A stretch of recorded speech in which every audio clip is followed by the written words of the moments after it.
So let's look at this in some kind of perspective. Recently I did some research about designers. I talked to quite a few hundred different creative people, which included all different types of designers, some actors, some fine artists. So it was a kind of a creative trawl, but the vast majority I talked to were designers.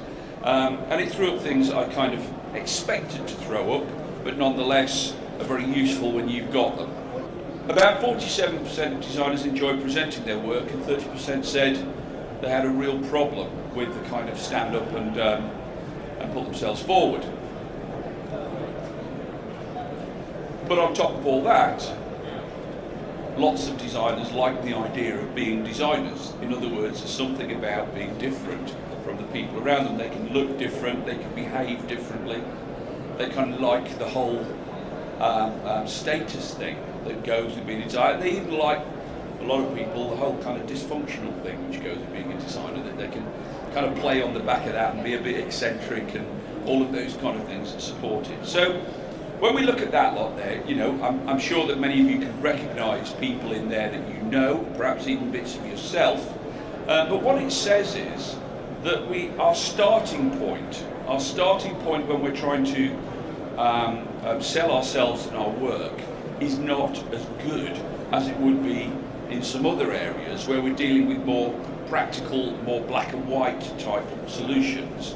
In our case, we're dealing with something called subjectivity, which makes it fairly tricky.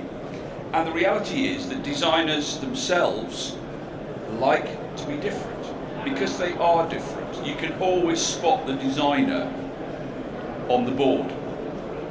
You can walk into an organisation, you can spot the design team who look incredibly different from the finance team and various other teams within the business. So there's this whole thing about being, I'm a designer, this is how we are, and having this sense of belonging, this sense of celebrating the kind of people we are, and yet underneath it all being quite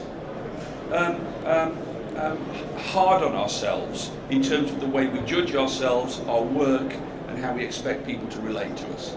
And that makes quite a big bundle of interesting stuff to have to wrestle with, particularly when you think that designers on the whole are dealing in something that is essentially subjective in nature. So you add that into the equation, and we actually can create very easy situations for our clients to be really quite critical of designers, yet at the same time, some of our designers here, as you'll see in the stats, are quite able to almost invite that criticism by pointing out negative aspects in their work.